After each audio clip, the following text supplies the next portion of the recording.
They say the air is thinner at 9,000 feet, but that morning in Breckenridge, it felt like there wasn't any oxygen left in the world at all. I was standing on the deck of the cabin I'd spent 2 years building with my own 2 hands, a place that was supposed to be my final masterpiece and my sanctuary. I had a cup of black coffee in one hand and a sanding block in the other, just enjoying the way the sun hit the peaks of the 10-mile range. Then the piece didn't just break, it shattered. The sound of a BMW's engine pushed through the quiet, followed by the aggressive crunch of gravel. My son-in-law, Trevor, didn't even wait for the dust to settle before he was out of the car and marching up my stairs. He didn't look at the view. He didn't ask how I was. He just stepped into my personal space, his face flushed with a kind of arrogance that only comes from people who have never had to bleed for what they own. "My parents are moving in here on the 15th, he said. No greeting. No, hey Walter, just a decree. They're selling the Malibu place and they need a transitional home while we scout properties in the valley. Don't like it? Then maybe it's time you move into one of those assisted living communities in Denver. Get the hell out of your own house if you can't be a team player, Walter." I looked at him, and for a second, I didn't see a man. I saw a structural flaw. I saw a crack in a foundation that I'd allowed to grow for 3 years. I just stood there, the sanding block still in my hand, and I didn't say a word. I just smiled. It was the kind of smile I used to give contractors when I caught them using subpar steel in a high-rise, the kind of smile that meant I'd already calculated exactly how much weight it would take to make their whole world come crashing down. What Trevor didn't know yet, what none of them knew, was that I wasn't just some tired old man waiting for the sunset. I was an architect, and architects know that before you can build something new and strong, you have to demo the rot. My name is Walter Harrison. I'm 68 years old, and for 42 of those years, I designed the skyline of Denver. I've calculated load-bearing walls for hospitals and wind shear for skyscrapers. I know exactly how much pressure a structure can take before it collapses. I thought I'd retired from all that when I sold my home in the city and moved up here to the mountains. I put $847,000 into this cabin, every cent of my savings and the equity from the house where I'd raised my daughter. This place wasn't just wood and glass, it was a memorial. My wife Martha died 4 years ago from a cancer that ate her up faster than I could process. We'd spent 30 years dreaming of a cabin in the clouds. After she passed, I realized I couldn't sit in our old house anymore, surrounded by her ghost and the smell of her perfume that was slowly fading from the curtains. So, I built this. I picked the reclaimed barn wood for the floors. I hand-fitted the cherry cabinets in the kitchen. I laid the stone for the fireplace myself, one heavy river rock at a time. I thought I was building a place for my family to gather. I thought I was building a legacy for my daughter, Danielle. I was wrong. I wasn't building a home. I was building a target.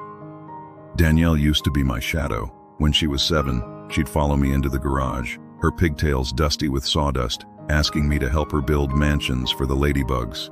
We'd spend hours out there. "We're a team, Daddy," she'd tell me, her little hand gripping a hammer that was too heavy for her. I would have laid down in front of a train for that girl. I did lay down my life for her, in a way, working 60-hour weeks to make sure she had the best schools, the best clothes, the best everything. But then came Trevor Cooper.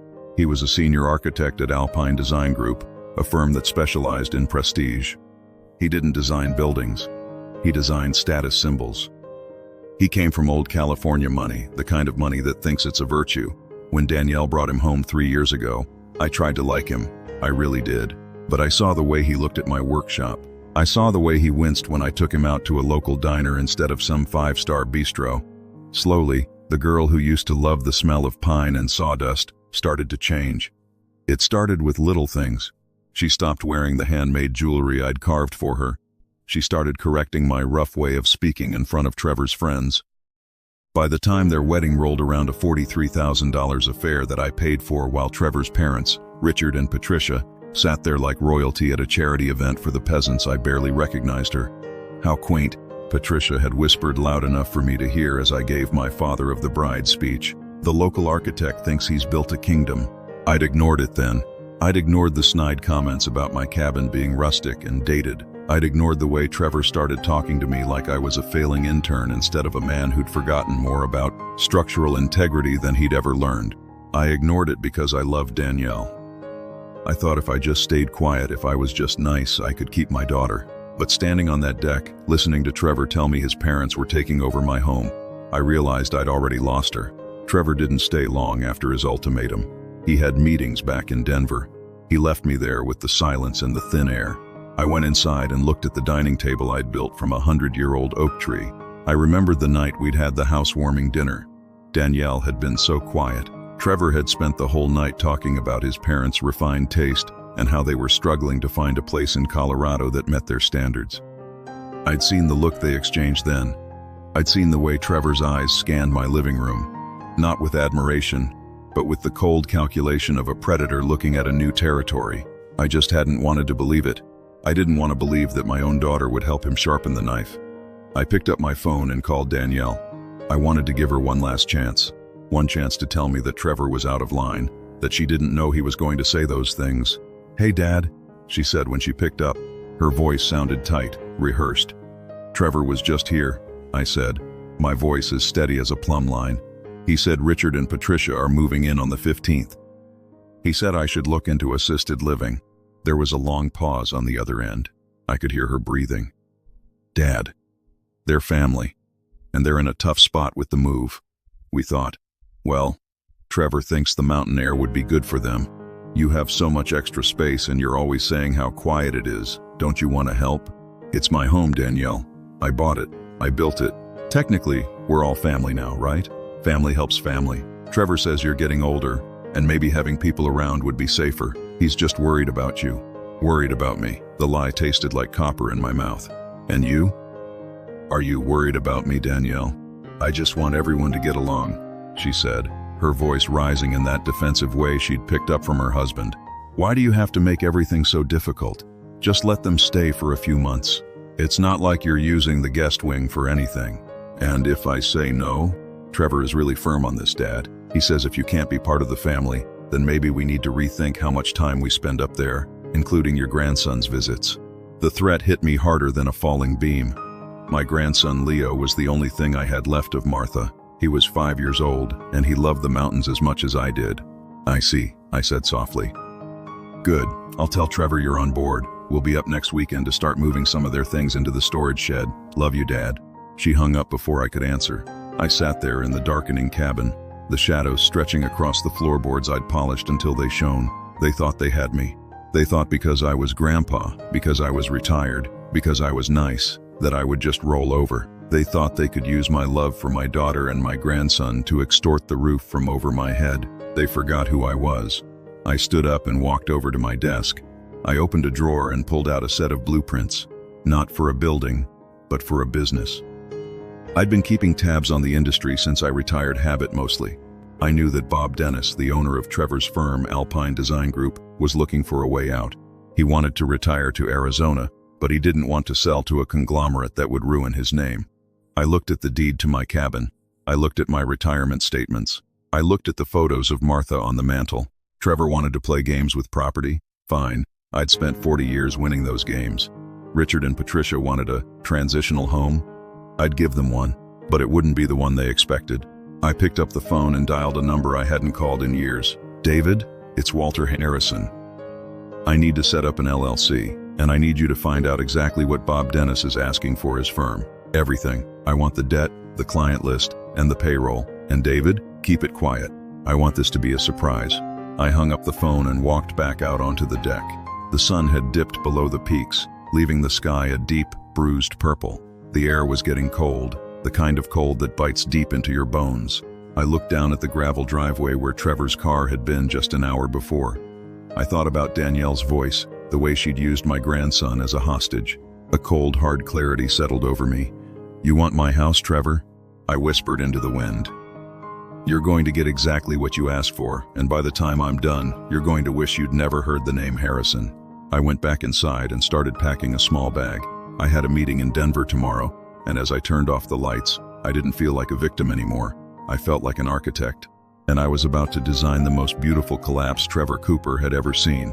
What I didn't know yet was how far they were willing to go to humiliate me, and just how much I was willing to lose to make sure they never did it again. The drive down the mountain to Denver took 2 hours, but it felt like 40 years. Every mile of winding road was a memory I was trying to outrun. I passed the spot where Danielle had caught her first trout when she was 6. I passed the trailhead where Martha and I used to hike every anniversary. The mountains don't change, but the people in them certainly do. I met David Stewart in a glass-walled office that overlooked the very skyline I'd helped build.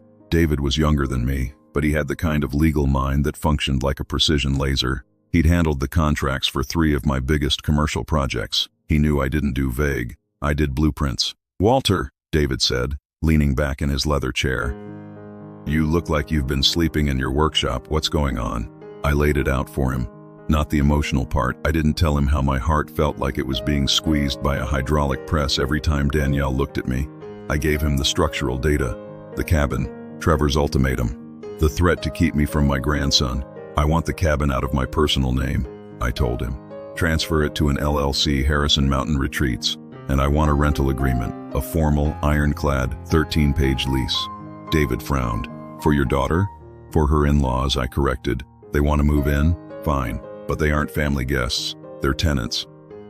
I'm giving them a family rate of $800 a month. That's a steal for a 4-bedroom luxury cabin in Breckenridge. But the contract needs to be a minefield, David. I want strict occupancy limits.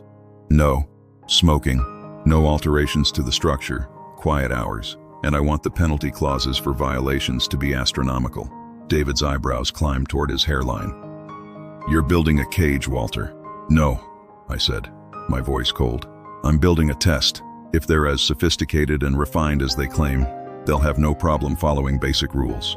If they're the entitled vultures I think they are, they'll trip every wire I set." We spent the rest of the afternoon drafting the documents. David warned me that if they had a good lawyer, they might balk. I just laughed. Trevor was an architect who thought he was a lawyer because he'd taken 2 semesters of contract law in grad school. His ego wouldn't let him admit he needed a second opinion. He'd see the $800 rent and think he'd bullied me into a win. Before I left, David handed me a folder on Alpine Design Group. "You were right about Bob Dennis. He's looking for an exit strategy. The firm is profitable, but they've got a lot of capital tied up in the New Heights project. He needs a buyer with deep pockets and a solid reputation, someone who knows the bones of the city." "What's the number?" I asked. $2.1 million for the majority stake," David said. "It'll take almost everything you have, Walter. Your retirement, the cash from the Denver house sale, all of it.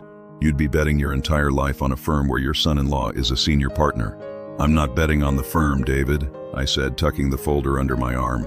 "I'm betting on myself. I built this city once. I can own a piece of it now." I drove back up the mountain that night, arriving just as a storm was rolling in. The wind was howling through the pines, a low, mournful sound that echoed the emptiness in my chest. I sat in my darkened kitchen, sipping bourbon and watching the lightning illuminate the peaks. I didn't feel like a grandfather. I felt like a general. The invasion started 3 days later. Trevor's BMW led the way, followed by a silver Mercedes SUV that probably cost more than my first 3 houses combined. They didn't even knock. I heard the front door swing open, the heavy thud of expensive luggage hitting my hand-scraped oak floors, and then Patricia's voice cutting through the air like a serrated blade.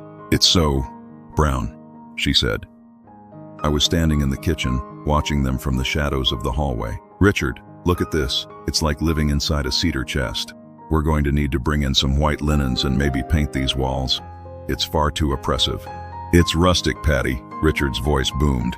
He sounded like a man who was used to being the loudest person in any room. "It's a mountain cabin. We'll make do. It's better than paying for a suite at the lodge for 6 months." I stepped into the living room, my boots loud on the floor. "The walls stay the color they are," I said. The silence that followed was heavy. Trevor was standing by the fireplace, looking smug. Danielle was behind him, avoiding my eyes, fidgeting with the strap of her designer handbag. "Walter," Richard said, forcing a grin that didn't reach his eyes. He walked over and clapped a hand on my shoulder, his grip a little too tight. "Good to see you. We're all settled in. We'll try to stay out of your hair, but you know how it is. Family first." "I'm glad you mentioned that, Richard," I said, pulling a manila envelope from the counter, "because we need to handle the formalities before you start unpacking." I handed the envelope to Trevor. He took it, his brow furrowed. "What's this, a welcome card?" "It's a lease," I said, "through Harrison Mountain Retreats LLC. It's all standard stuff, $800 a month, utilities included, but I need it signed before you bring in another bag." Trevor's face went from smug to purple in about 3 seconds. "A lease? Are you kidding me, Walter? We talked about this. They're staying here as guests."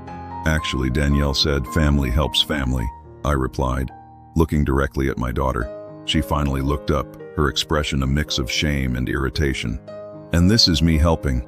$800 is a gift, but this is $1 million property and my insurance requires a formal agreement for long-term occupants. You want them here? Sign the paper." Richard stepped forward, his chest puffed out. "Now look here, Walter. I don't know what kind of game you're playing. It's not a game, Richard. It's a contract. You're a businessman. You know better than anyone that handshakes don't hold up in court. Trevor, you've got 10 minutes to read it over. If you don't like the terms, there's a lovely Marriott down in the valley. I'm sure they have plenty of white linens." I walked into my workshop and closed the door, leaving them in the living room. I could hear the muffled sound of Trevor's shouting and Danielle's quiet pleading. My heart was thumping against my ribs like a trapped bird. I hated this. I hated every second of it. I wanted to run out there, hug my daughter, and tell her I was sorry, but then I remembered the threat, including your grandson's visits. The anger came back, cold and steady. That was the load-bearing beam of my resolve. They weren't just tail-taking my house, they were trying to take my heart. 10 minutes later, the workshop door opened. Trevor walked in, the signed lease in his hand. He threw it onto my workbench, narrowly missing a delicate wood carving I'd been working on. "Fine," he spat. "We signed it. $800. Happy? But don't expect us to be quaint about it, Walter. My parents are doing you a favor by keeping this place from falling apart while you hide out here." "I appreciate the concern," I said, tucking the lease into a drawer. "Just remember Section 7, Trevor. No alterations to the property without written consent from the landlord. That includes paint." The first week was a nightmare of passive-aggressive warfare. Patricia decided that my handmade furniture was dangerous for her delicate frame and started moving things into the garage. I found my favorite reading chair, the one Martha had bought me for my 60th birthday, shoved behind a lawnmower. Richard smoked cigars on the deck, despite the no smoking clause I'd pointed out. When I asked him to stop, he just laughed and blew smoke in the direction of the peaks. "It's the great outdoors, Walter, don't be such a prune." But the real blow came on Friday night. I'd made a pot of chili, hoping to bridge the gap and have a normal dinner. I set the table, using the good placemats. I even bought a bottle of the expensive wine Patricia liked. They came into the kitchen, but they didn't sit down. "Oh, Walter," Patricia said, looking at the pot with a look of pure disgust. "We're actually heading into town. Trevor got us a reservation at Hearthstone. It's a bit more our speed." Danielle was standing there, wearing a dress that probably cost a month's worth of my groceries. She looked at the table, then at me. For a second, I saw a flicker of the old Danielle, the girl who loved my chili and used to help me stir the pot. "Dad, you can come if you want," she said, her voice small. "The reservation is only for 4, Danny," Trevor said, not looking at me as he checked his watch. "Besides, I'm sure Walter wants to enjoy his chili in peace." They walked out, the door clicking shut with a finality that echoed through the empty house. I sat at the table alone, the steam from the chili rising into the air. I didn't eat. I just sat there, listening to the silence of the mountains, realizing that I was a stranger in my own home. I got up and walked over to my tablet. I opened the app for the security cameras I'd installed the day before, discreet, legal cameras in the common areas, just like the lease agreement informed them of in the fine print they hadn't read. I watched the live feed of the deck. Richard was out there, leaning against the railing I'd carved by hand. He had a cigar in one hand and a glass of my best bourbon in the other, the bottle I'd been saving for when Leo turned 21. Then, I saw him do it. He took the cigar and stubbed it out right on the hand-carved railing. He didn't just put it out, he twisted it, grinding the ash into the wood, leaving a black, charred hole in the center of a mountain peak design that had taken me 3 days to perfect. He laughed at something Patricia said inside, and then he tossed the butt over the railing into the dry pine needles below. I felt a surge of adrenaline so sharp it made my vision blur. That wasn't just a violation of the lease, that was a direct assault. I didn't storm out there. I didn't yell. I just took a screenshot. I scrolled through the other feeds.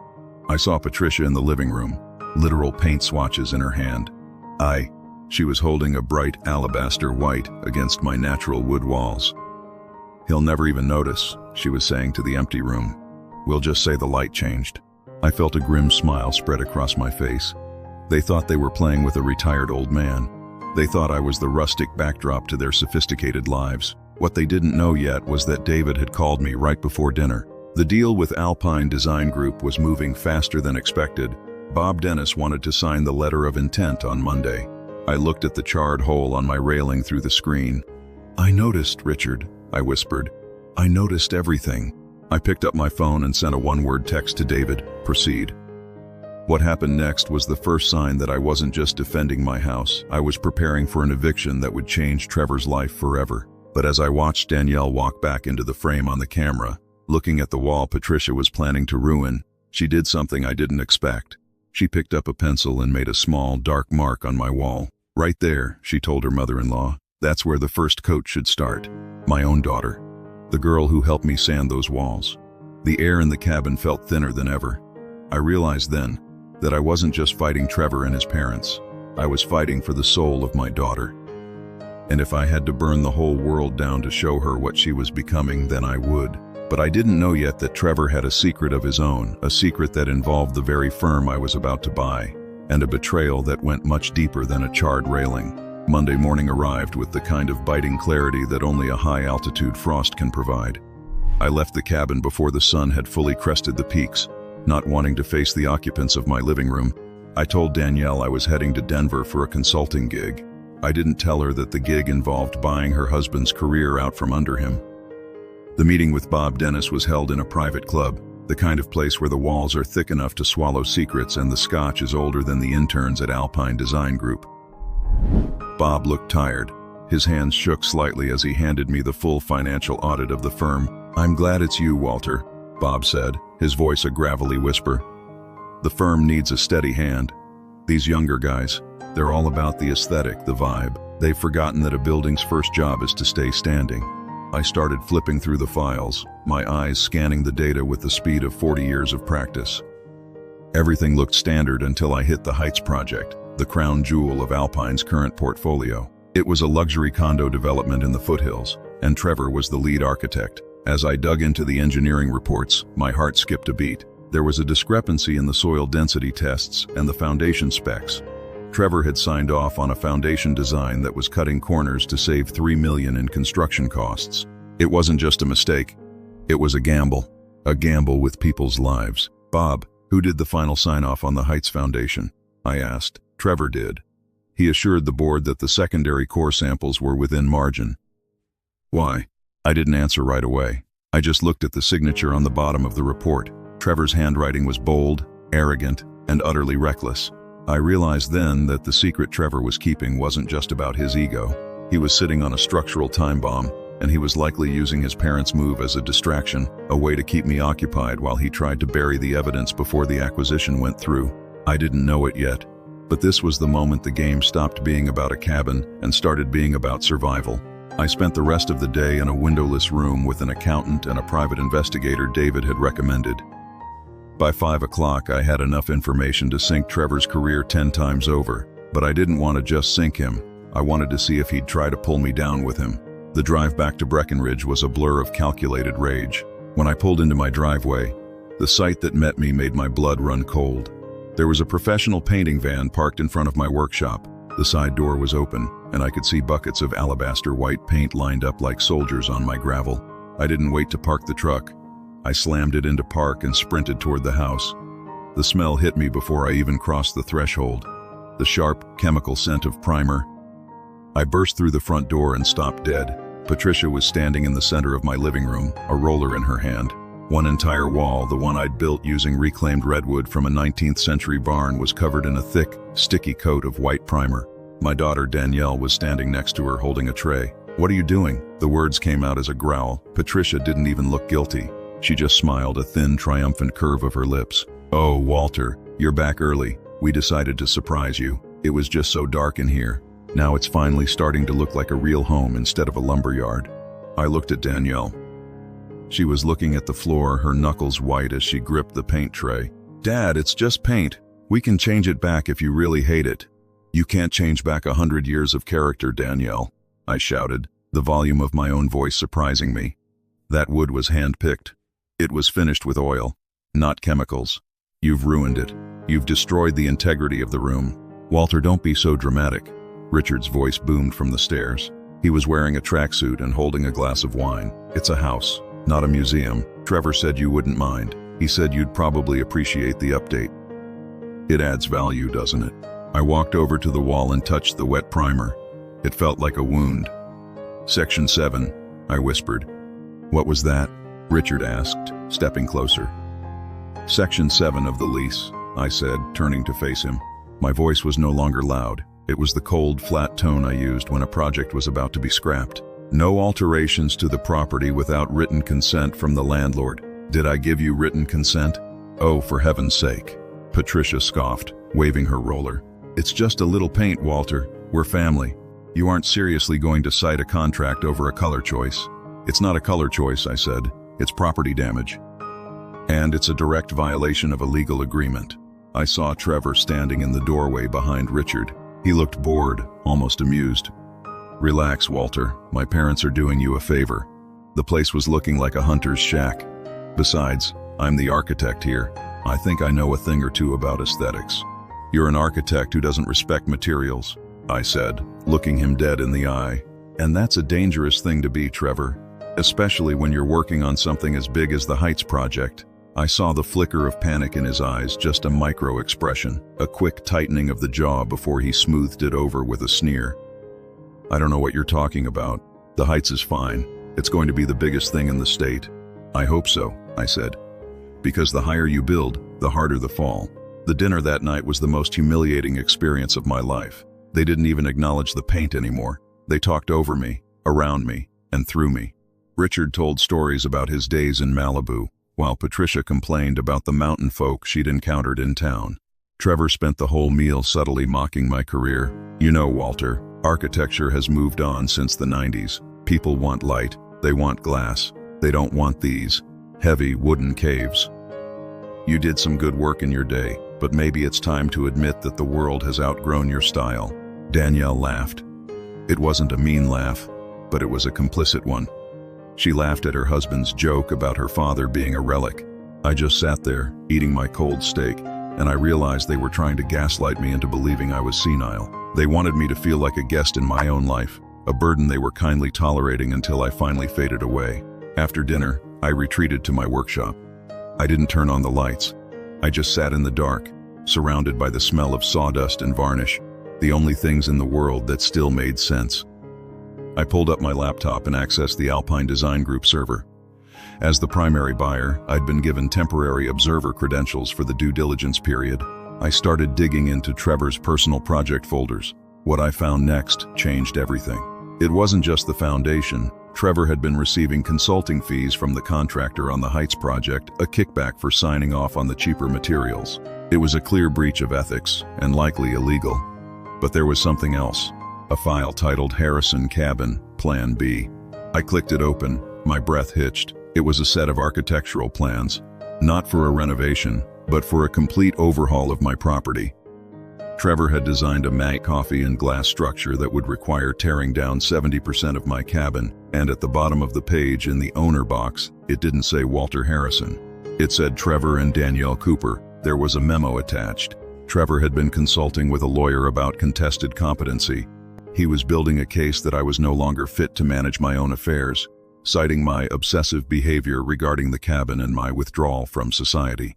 He was planning to use his parents' presence as supervision to prove that I needed help. He wasn't just trying to move his parents in, he was trying to take the title.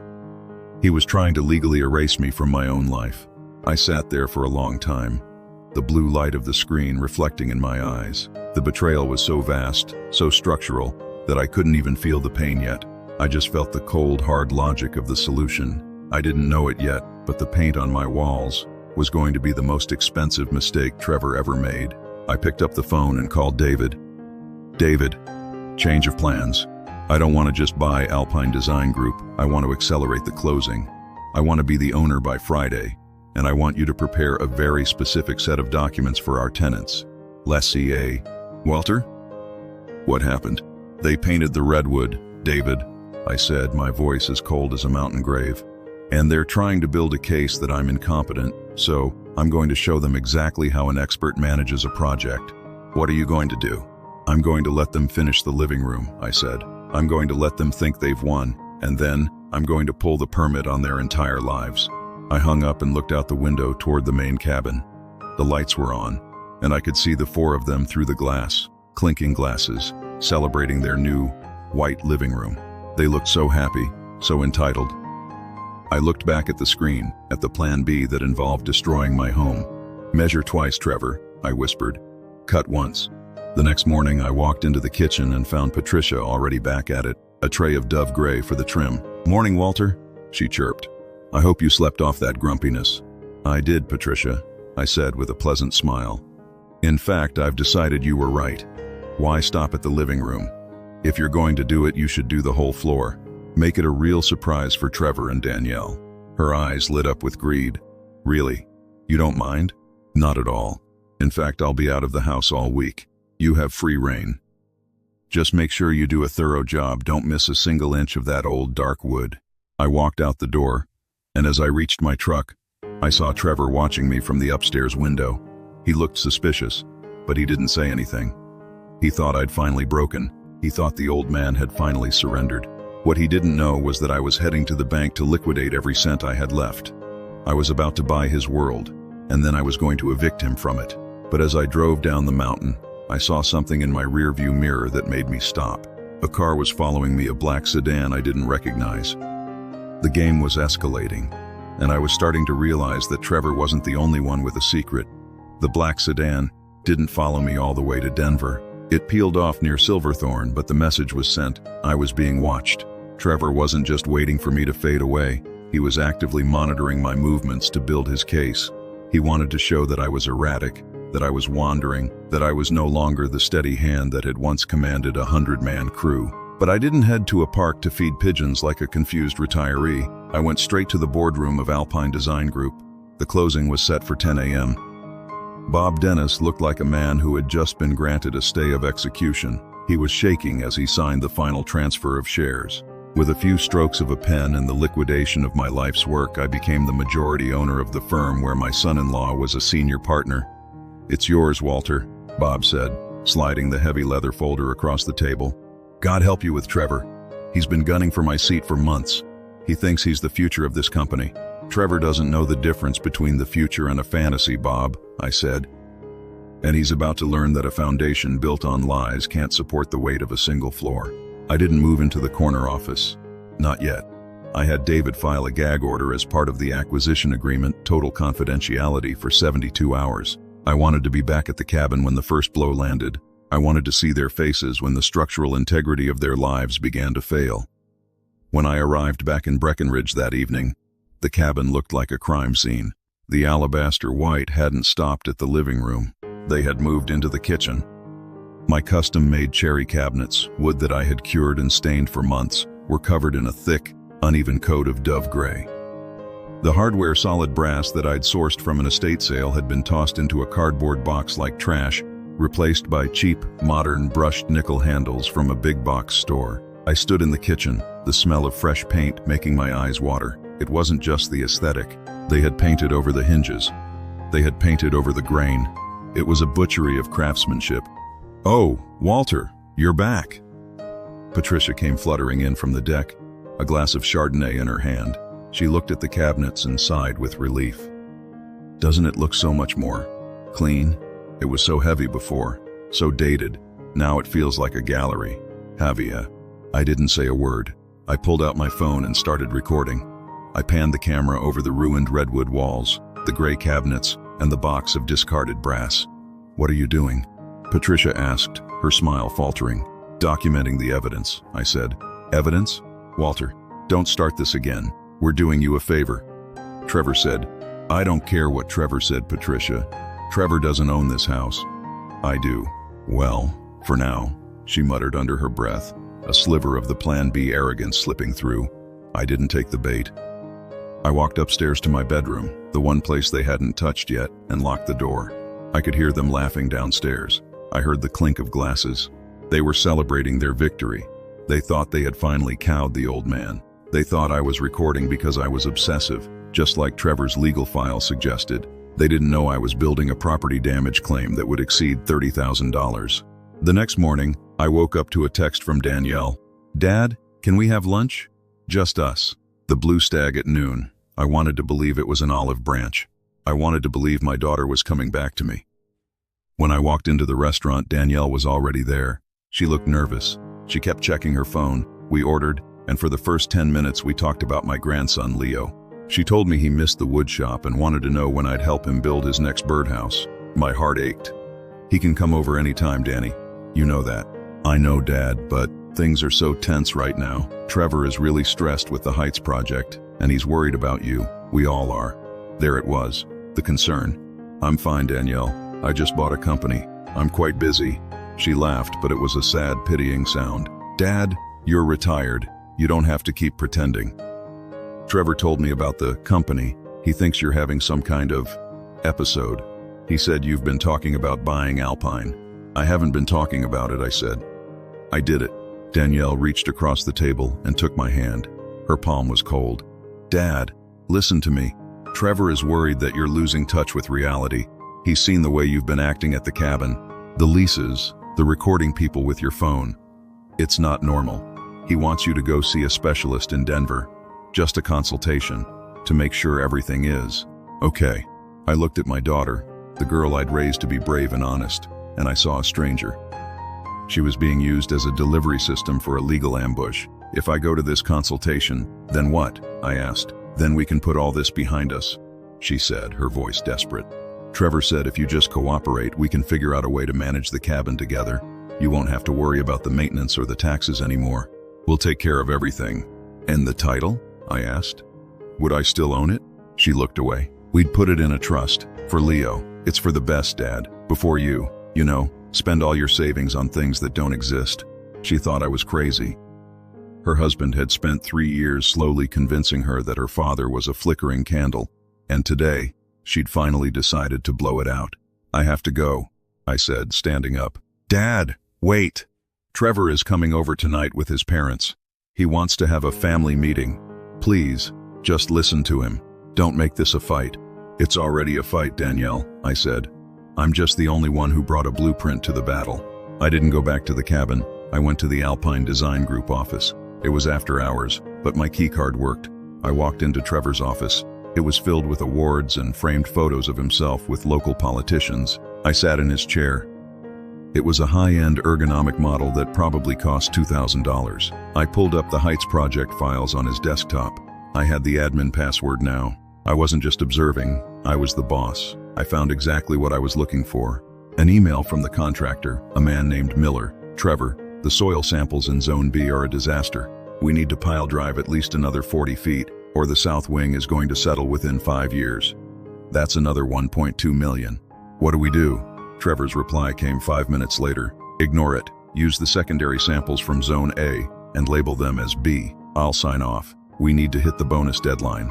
We'll be long gone before the cracks show up. Just make sure the check for the design consultation clears by Friday. I felt a wave of nausea. This wasn't just greed, it was criminal negligence. He was willing to let a building sink to line his own pockets. I printed the email. Then I printed the bank transfer records I'd found in his hidden folder. I went back to the cabin. The family meeting was already in progress. The living room looked like a cheap hotel lobby. The white paint was dry now, and they had moved in some modern furniture they'd had delivered while I was at lunch. A glass coffee table sat where my hand-carved oak one used to be. Richard and Patricia were on the sofa. Trevor was standing by the fireplace, looking like a man who was about to give a closing argument. Danielle was sitting in my reading chair, looking like she wanted to disappear. Walter, Trevor said, his voice dripping with false empathy. Glad you could join us. Sit down.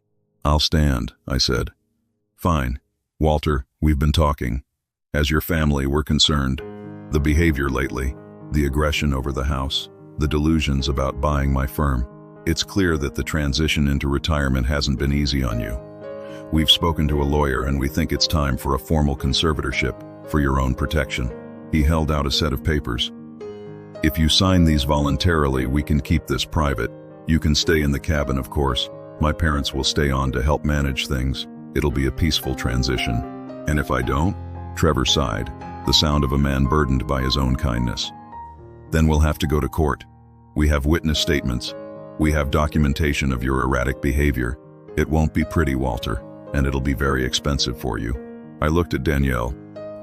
Is this what you want? Dad, please, she whispered. Just do it. Trevor says it's the only way to save the family. I didn't look at the papers, I looked at Trevor. You know, Trevor, I spent all day looking at foundations.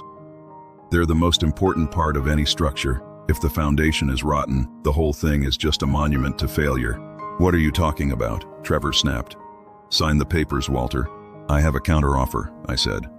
I pulled the folder from my coat. I have a set of documents too, but mine aren't about conservatorship. They're about consequences. I tossed the printed emails and bank records onto the glass coffee table. That's the Heights project audit, I said. It shows the soil sample fraud and the kickbacks you took from Miller Construction. It shows that you knowingly endangered hundreds of future residents for a $100,000 consultation fee. Trevor's face didn't just go pale, it went gray. He lunged for the papers, but I was faster. I stepped back, holding the folder. And here, I said, pulling out a second document, is the final sales agreement for Alpine Design Group, signed by Bob Dennis and myself. As of 10 a.m. yesterday, I am the chairman and CEO of Alpine, which means I am your boss, Trevor. The silence in the room was so absolute you could hear the snow melting on the roof. Richard stood up, his wine glass trembling. What? That's impossible. You don't have that kind of money. I used every cent I had, Richard, I said. I bet my life on this, and it looks like I've won. Trevor, you're fired, effective immediately, for gross professional negligence and breach of contract. You can't tire this, Trevor screamed, his voice cracking. I'll sue you. I'll take everything. With what money? I asked. I'm filing a formal complaint with the State Board of Architects tomorrow. Your license will be revoked by the end of the week.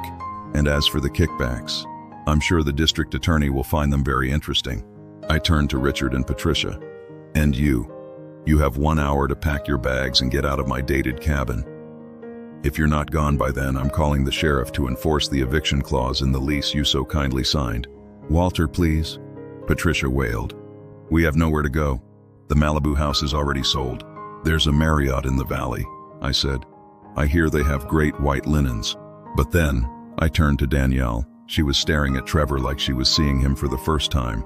The folder on the table was open, and she was reading the email about the soil samples. Trevor, she whispered, is this true? Did you really do this? He didn't look at her.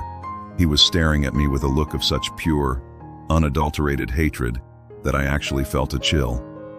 I did it for us, Danny, he yelled. To get us ahead, to get us away from this pathetic small-town life your father loves so much. Danielle stood up. She looked at her husband, then at her in-laws, then at the white walls of my ruined living room. She looked back at me, and for the first time in years, the girl who built Ladybug Mansions was back in her eyes. But she didn't come to me. She didn't apologize. She did something much more shocking. She walked over to the kitchen, grabbed a half-empty bucket of alabaster white, and threw it directly at Trevor's chest. Get out, she said, her voice like ice. Danny, get out. As Trevor and his parents scrambled to grab their things, humiliated and painted white, I stood on my deck and watched them go. But as the BMW sped down the driveway, a realization hit me. I had won the war. I had saved the firm. But as I looked at my daughter standing in the middle of my ruined home, I realized the biggest twist was still to come. Because Danielle wasn't crying. She was laughing. A high, hysterical laugh that didn't sound like her at all. It's perfect, Dad, she said, turning to me. Now we can finally start Plan C. I felt a cold prickle of dread. Plan C? Danielle, what are you talking about? She smiled, and it was the same calculated architectural smile I'd seen in the mirror every morning. You didn't think I was just going to let you have all the fun, did you? She said. You own the firm, Dad, but I still own the land the Heights project is built on, and I think it's time we talk about the price of a renovation. My daughter hadn't just been Trevor's victim. She'd been his student. And I realized then that I hadn't just saved my daughter, I had created a monster.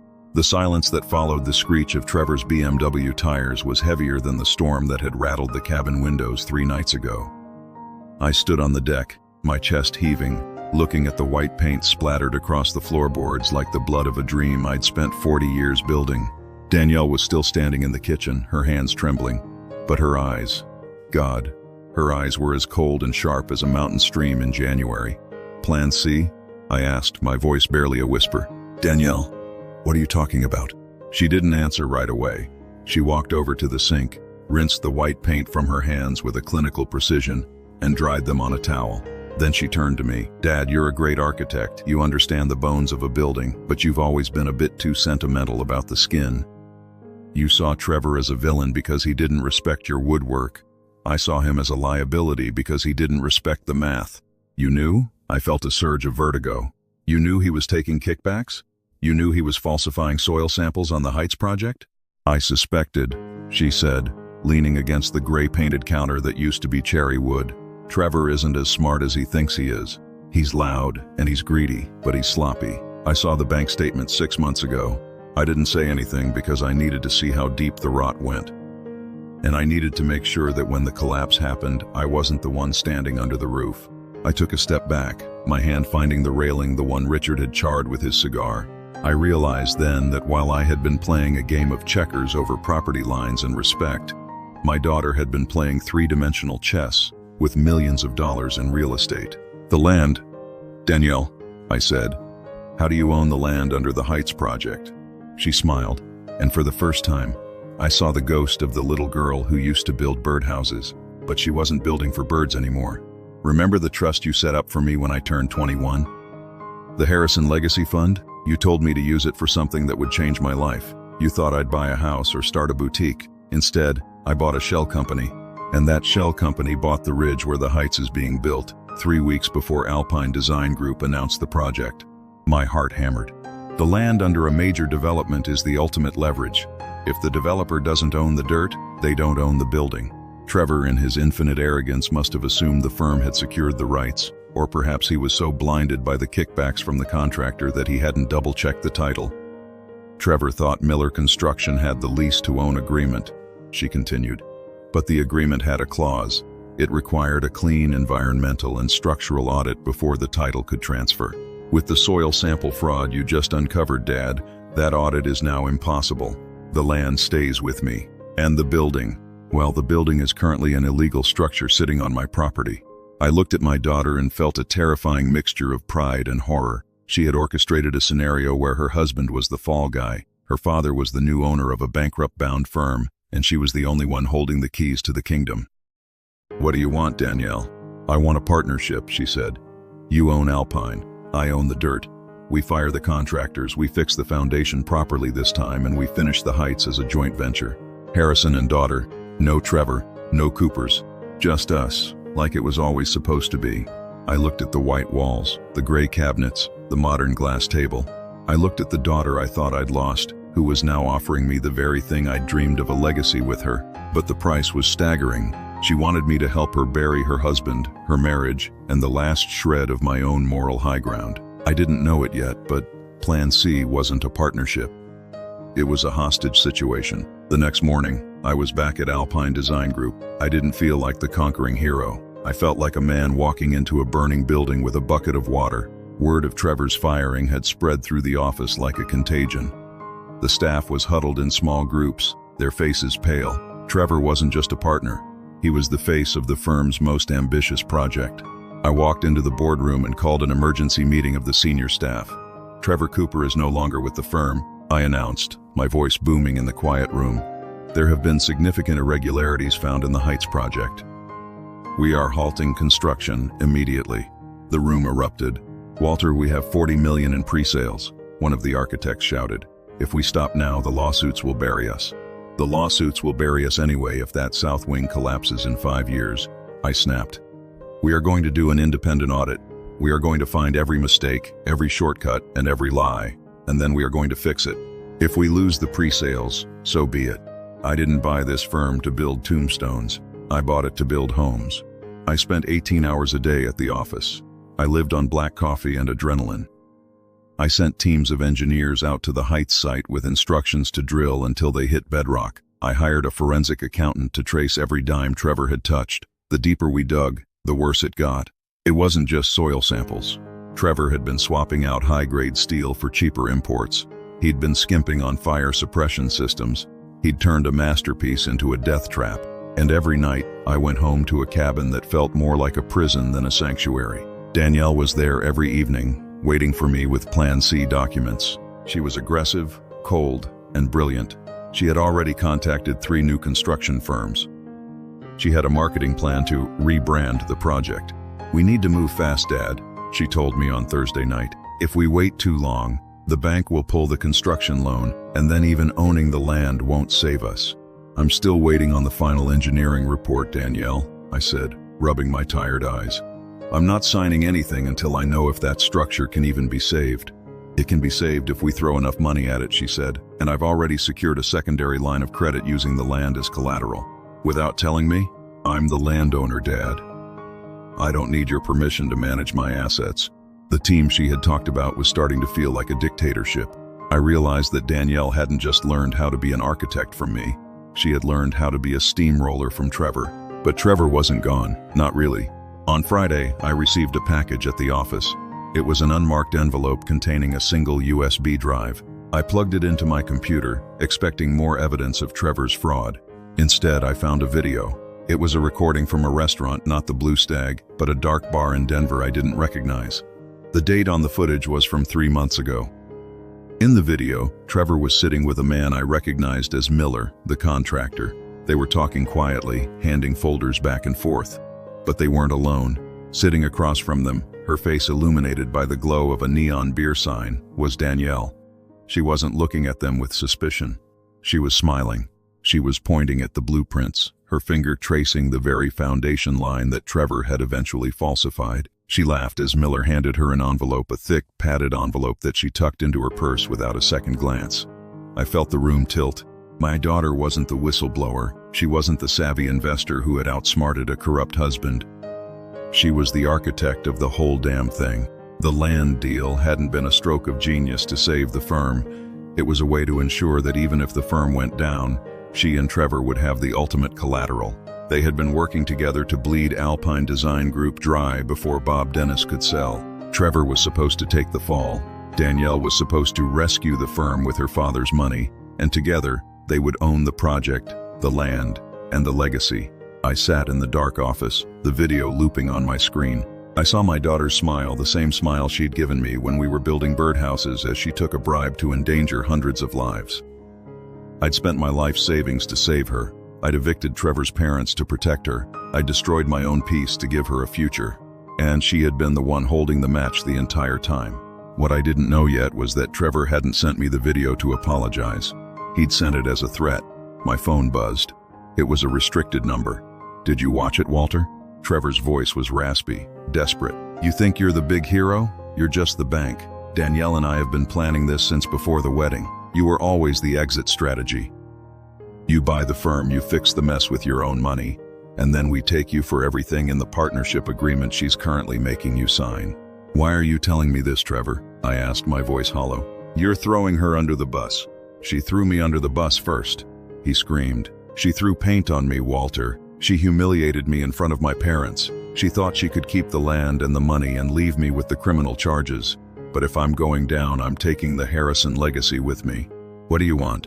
$5 million, Trevor said, "in an offshore account by Monday. If the money isn't there, I send that video to the district attorney, the state board, and the local news. I'll tell them you knew. I'll tell them you bought the firm to cover up your daughter's crimes. You'll lose the cabin, the firm, and your name, and Danielle will go to prison." I hung up the phone. I looked at the video of my daughter, my shadow, my masterpiece. I realized then that the structural flaw wasn't in the Heights project. It wasn't in Trevor's ego or Richard's entitlement. The flaw was in me.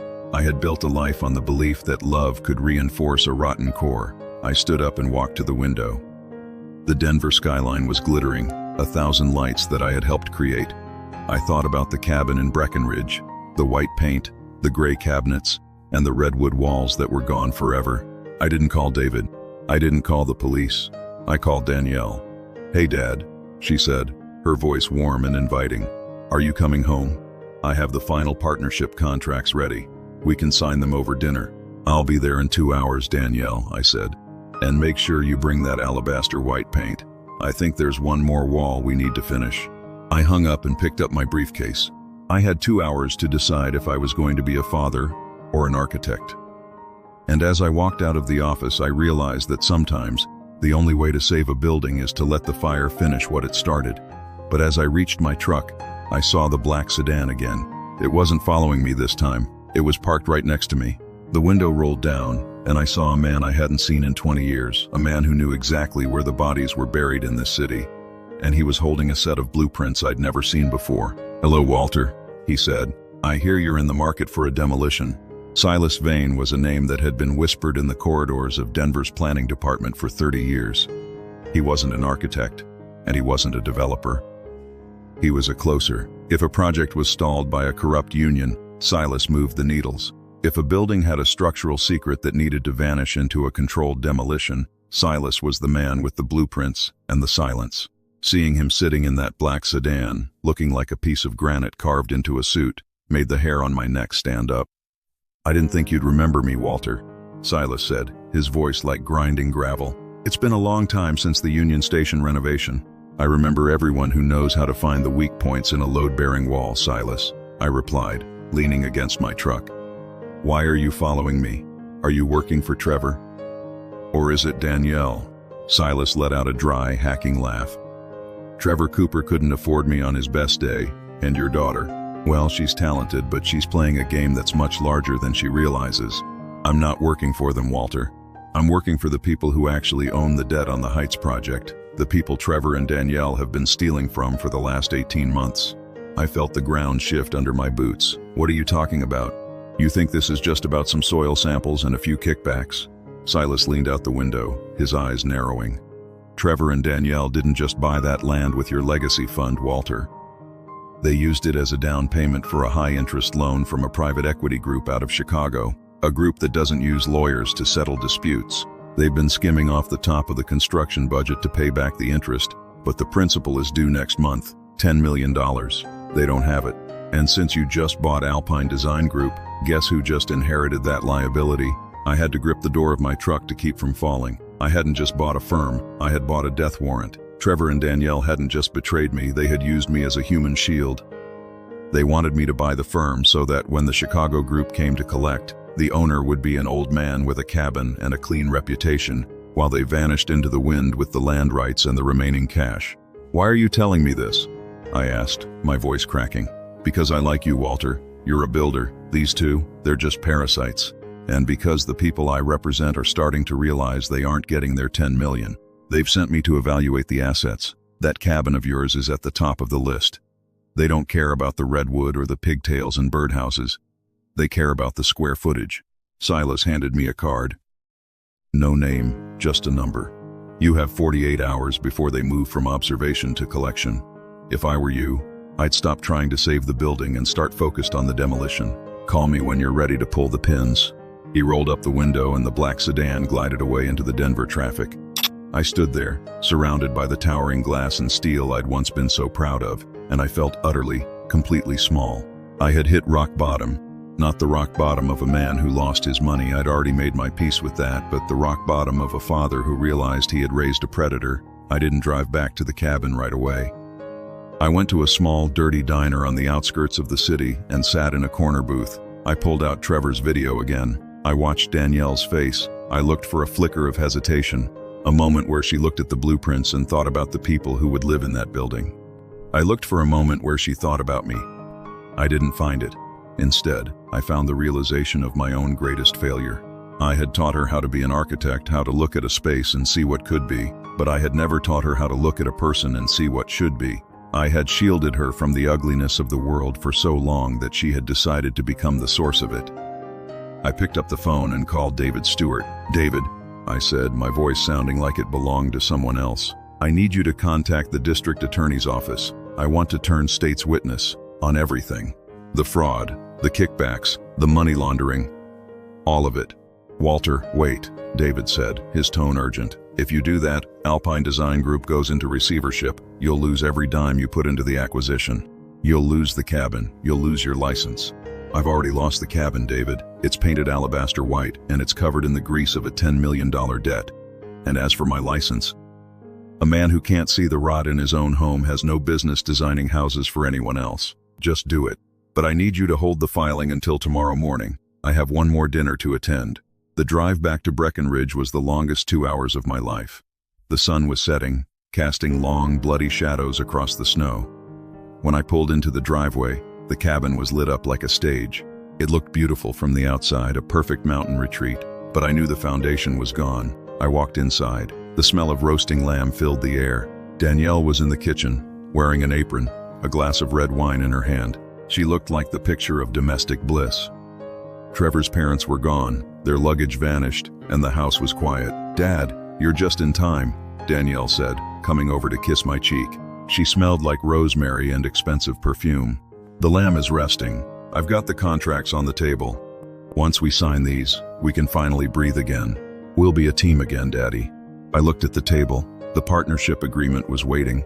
Next to it was a pen, a heavy gold fountain pen I'd given her for her graduation. "Where's Trevor?"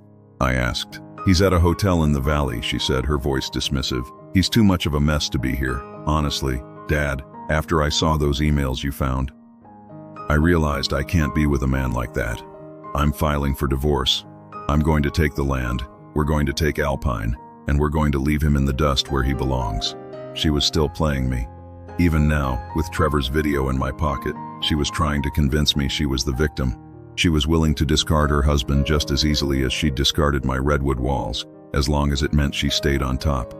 "I saw the video, Danielle," I said quietly. The air in the room seemed to freeze. Danielle didn't move. She didn't blink. "What video?" "The one at the bar. With Miller. 3 months ago. The one where you took the envelope." She slowly set her wine glass down on the gray-painted counter. The mask didn't slip, it just hardened. "Trevor sent that to you, didn't he? He's such a coward. He told me he'd deleted that. He didn't send it to me to save me, Danielle. He sent it to blackmail me for $5 million. He's drowning and he's trying to pull me under. But you're the one who pushed him into the water, aren't you?" "I didn't push him, Dad. I just gave him the map. Trevor was always going to be a thief. I just made sure he was a thief on my terms."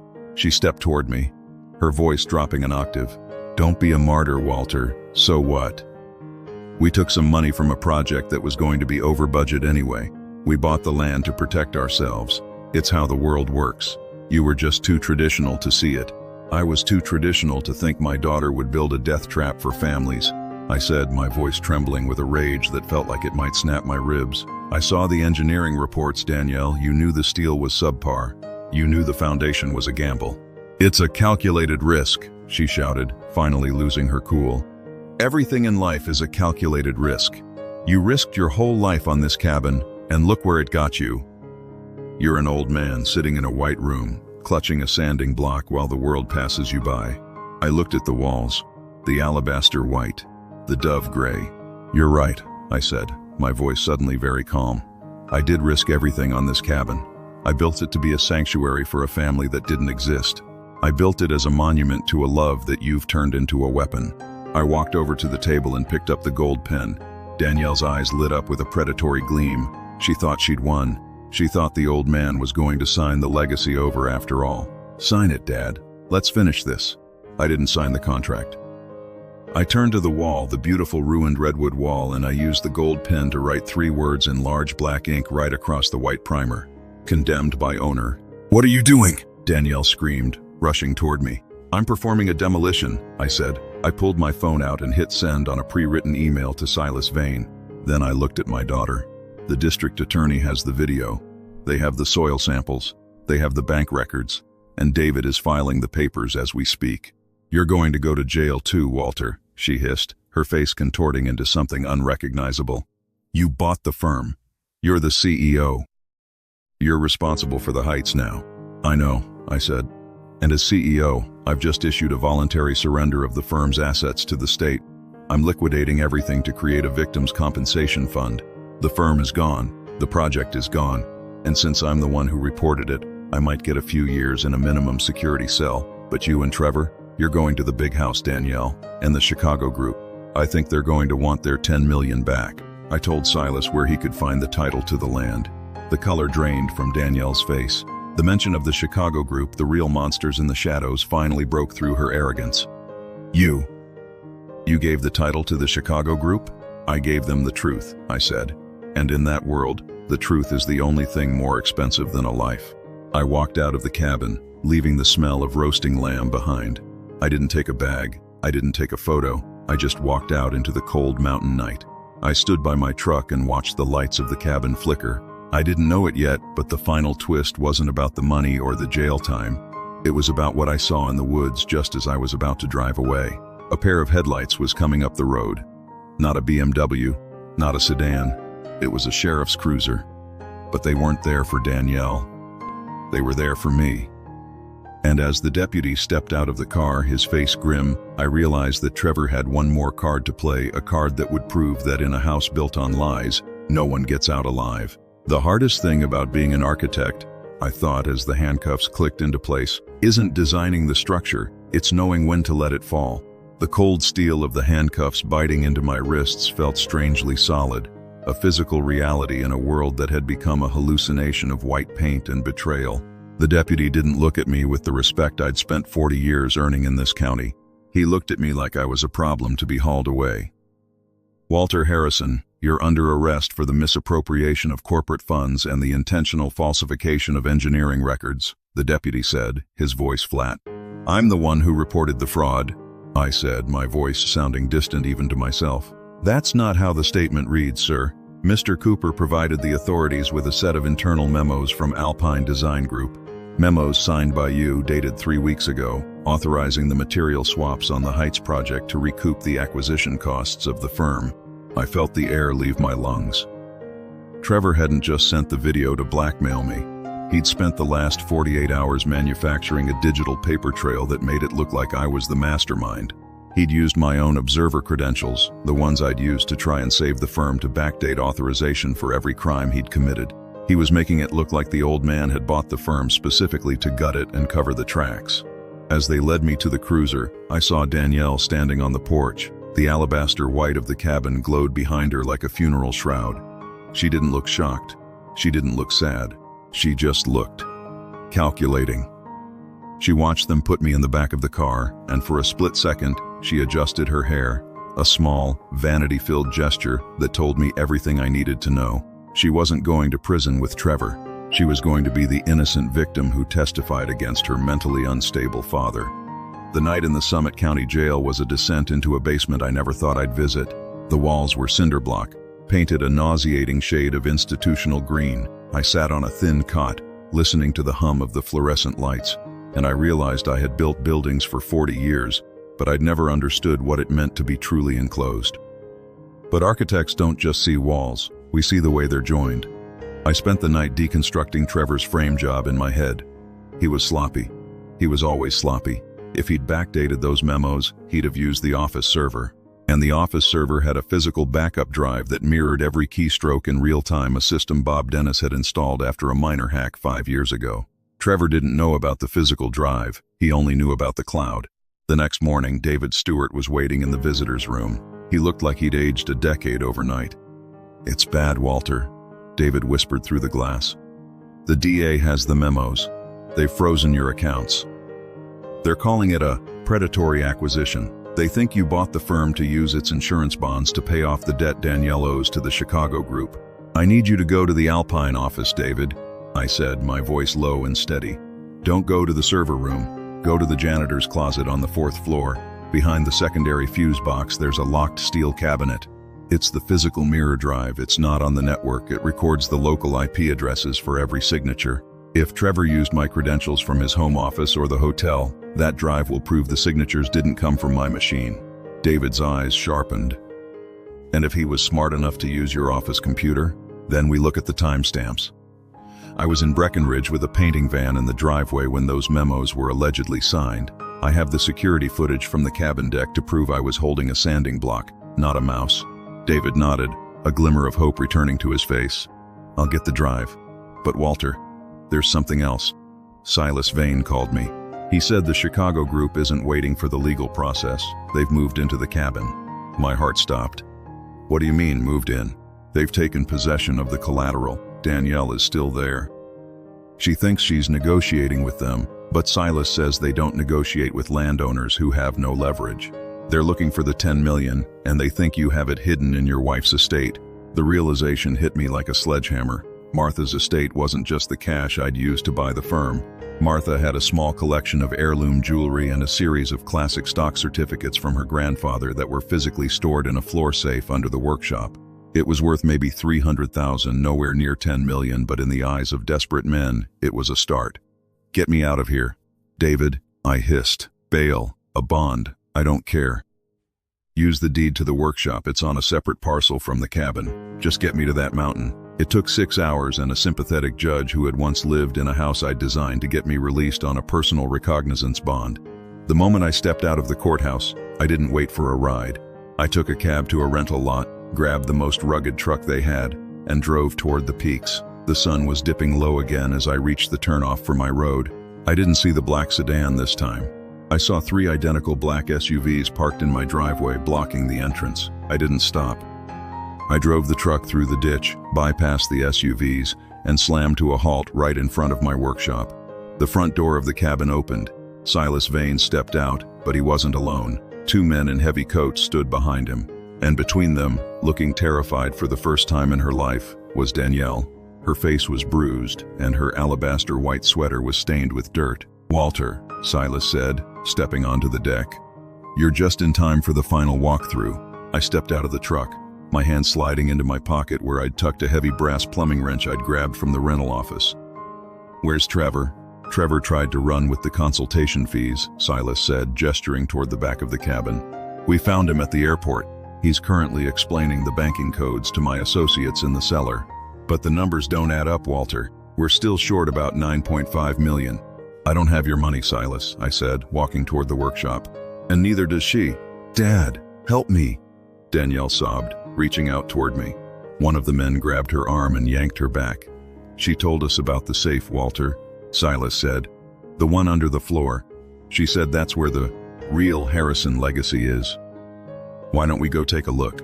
I looked at my daughter. She had sold out her mother's last belongings to save her own skin. The betrayal was complete. There was nothing left to break. "The safe is empty, Silas," I said. "I liquidated it to buy the firm. There's nothing in there but dust and old blueprints." "I don't believe you," Silas said. He nodded to the men. "Bring the girl. Let's see if her memory improves when we start opening the floor." They dragged Danielle into my workshop. I followed, my heart a cold stone. Silas stood in the center of the room, looking at the workbench, the tools, and the half-finished bird feeder. "You built a lot of things here, Walter," Silas said. "But you missed the most important rule of structural design. Always have an emergency exit." "I did," I said. "I didn't go for the wrench. I went for the main power switch on the wall, the one that controlled the heavy industrial dust collection system I'd installed last month. But it wasn't just a vacuum. I'd modified it after the painting incident. I'd piped the exhaust back into the room, and I'd filled the intake bins with ultra-fine, highly combustible cedar dust." "What are you doing?" Silas asked, his hand reaching for a weapon under his coat. "I'm finishing the demolition," I said. I flipped the switch. The roar of the industrial motor filled the room, and within seconds, a cloud of thick, suffocating red dust exploded from the vents. It was like a thick fog, blinding and choking. "I can't see," one of the men screamed. In the chaos, I lunged for Danielle. I grabbed her by the waist and hauled her toward the back window, the one that led to the steep drop-off over the creek. "Dad." "What?" "Shut up and jump," I yelled. We hit the cold mountain water just as a spark, maybe from Silas's gun, maybe from the motor itself, hit the dust-filled air of the workshop. The explosion didn't just take the workshop. It was a pressure wave that shattered every alabaster white window in the main cabin. I watched from the icy water as the workshop, my sanctuary. My life's work vanished in a fireball of cedar and cedar scent. I dragged Danielle onto the muddy bank, both of us shivering and gasping for air. The fire was roaring now, lighting up the mountainside. "You killed them," Danielle whispered, her teeth chattering. "You killed them all."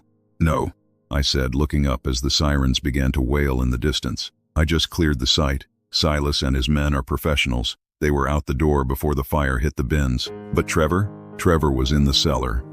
"And the cellar?" "Well, that's where the main gas line comes in." I looked at my daughter, her face illuminated by the flames of our destruction. "You wanted a plan C, Danielle? Well, here it is. The firm is bankrupt. The project is a crime scene. The cabin is a ruin. And your husband is gone." "But the land," she screamed, her voice cracking. "I still have the land." "Look at the fire, Danielle," I said, pointing toward the ridge. The fire from the workshop had spread to the dry pines, and because of the way I'd designed the clearing, the wind was pushing the flames directly toward the Heights project site.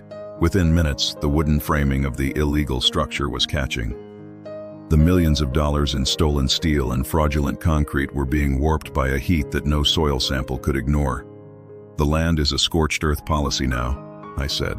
By morning, the state will seize it as an environmental hazard. There is no legacy left. There is only the truth. I sat there in the mud, holding my daughter as she wailed for a lost empire. I had lost everything: my money, my home, my reputation. But as the first snow of the season began to fall, landing on the charred embers of my life, I felt a strange, terrifying peace. I was no longer an architect. I was just a man. But as the police cruisers pulled into the smoldering driveway and Silas Vane's black sedan disappeared into the trees, I saw one final thing: a small, purple and yellow birdhouse, miraculously untouched by the fire, hanging from a lone pine tree. I realized then that there was one twist left, one secret I'd kept even from myself. And as the deputy approached us, his gun drawn, I smiled, because I knew exactly what was inside that birdhouse. And it was the only thing in the world that could still save us or destroy us forever. The heat from the burning workshop was so intense it felt like it was peeling the skin off my face, but the snow falling against my cheeks was like ice water on a burn. It was a sensory overload, a chaotic symphony of orange flames and white flakes. I sat there in the mud, shivering, my arm still around Danielle. She was catatonic now, her eyes fixed on the ridge where the Heights project, the monument to her greed, was becoming a skeletal ruin of warped steel. The deputy didn't put me back in the car. He couldn't. The explosion had shattered the cruiser's windshield, and the fire was spreading too fast for him to worry about a 68-year-old man in handcuffs. He was on his radio, screaming for additional fire units, his voice lost in the roar of the wind and the crackle of burning pine. "Dad," Danielle whispered, her voice a hollow rasp. "The birdhouse. Why did you look at the birdhouse?" I looked at her, and for the first time in years, I didn't feel anger. I didn't feel betrayal. I just felt a profound, weary sadness. Because, Danielle, your mother always said that if you want to know the truth about a house, you don't look at the foundation. You look at the things the owner tried to keep out of the weather. I stood up, my joints screaming, and walked toward that lone pine tree. The handcuffs clinked with every step. The purple and yellow paint was faded, chipped by years of mountain winters, but the structure was sound. I'd built it to last. I'd built it with a girl who once believed that a birdhouse could be a mansion. I reached up with my bound hands and lifted the roof of the birdhouse. It wasn't held on by nails. It was a pressure-fit lid I'd designed decades ago. Inside, wrapped in heavy-duty waterproof plastic, was a small, ruggedized external hard drive and a handwritten letter on yellowed stationery. "You think that's going to save you?" Danielle had followed me, her voice trembling with a desperate, dying hope. "Is that the money? Is that the 10 million? "There is no 10 million, Danielle," I said, turning to face her. "There never was. The Chicago group didn't lend you 10 million. They lent you 5. You and Trevor just told each other it was 10 so you could justify skimming more off the top. You were even lying to yourselves." I handed the drive to the deputy as he approached us, his face blackened by soot. "Deputy, this is the real Harrison legacy. It's a wireless mirror of the Alpine Design Group server, but it's encrypted with a rolling key that Trevor didn't have access to. It contains every original spec, every real soil sample, and every conversation recorded by the cabin's internal security system since the day Trevor's parents moved in." "You recorded us?" Danielle's face contorted. "In the bedrooms? In the kitchen? That's illegal." "Walter, not when the lease they signed explicitly stated that the property was a monitored research site for structural acoustics," I said, the ghost of a smile touching my lips. "Trevor thought it was a joke. He thought it was just my obsessive hobby, but that drive has the audio of you and Trevor discussing the soil fraud while you were sitting at my dining table. It has the footage of you taking the envelope from Miller, and it has the recording of you 5 minutes ago admitting that you knew Trevor was a thief." The deputy took the drive, looking from me to the burning cabin. "And the letter?" I looked down at the yellowed paper in my hand. "The letter is for Danielle, from her mother." I handed it to her. She took it with shaking fingers, the firelight reflecting in the tears that finally began to spill. She opened it and read the words Martha had written a week before she died.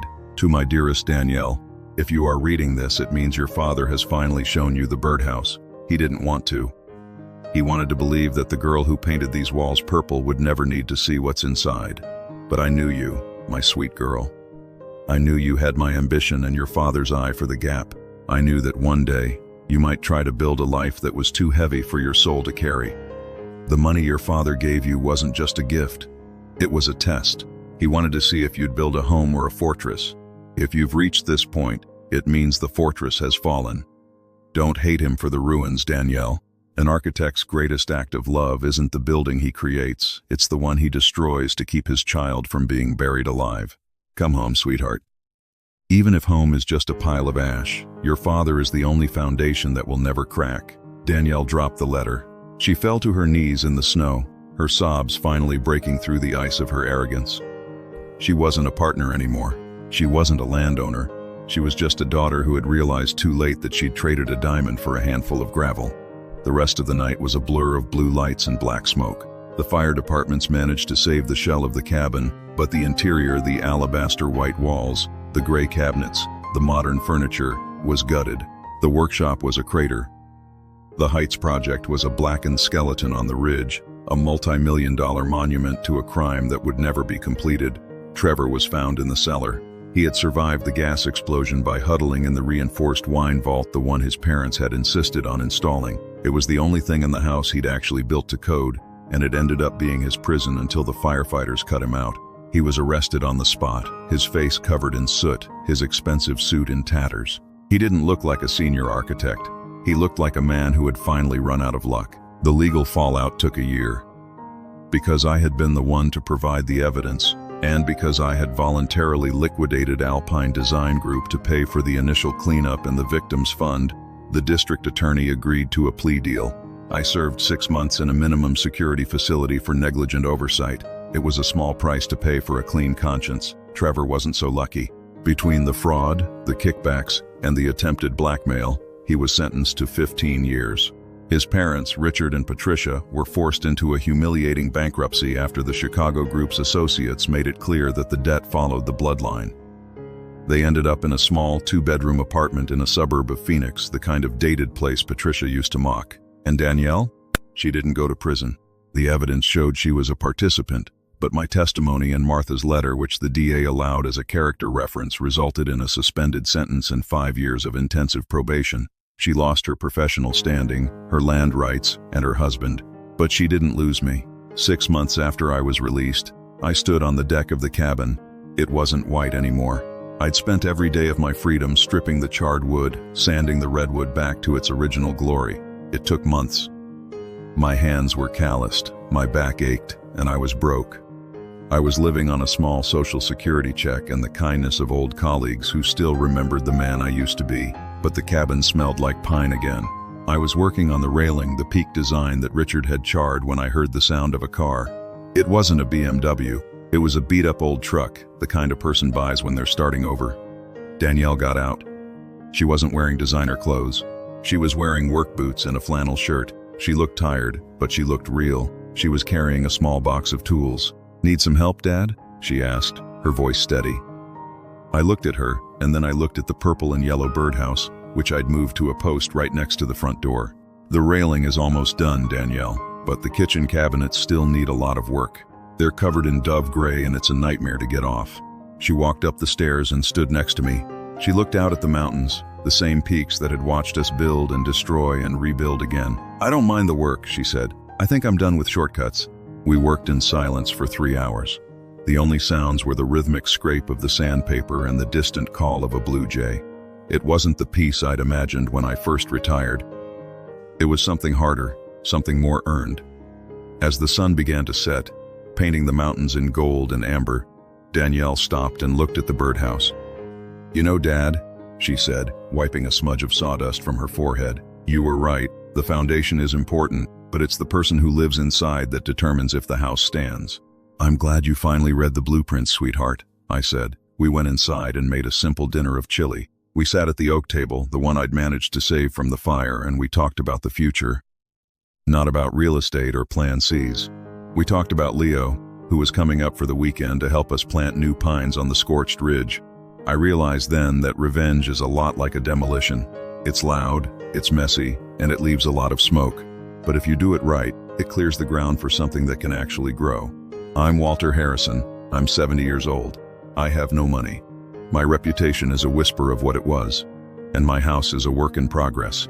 But as I watched my daughter stir the pot of chili, the smell of wood smoke and rosemary filling the air, I realized I'd finally designed my greatest masterpiece.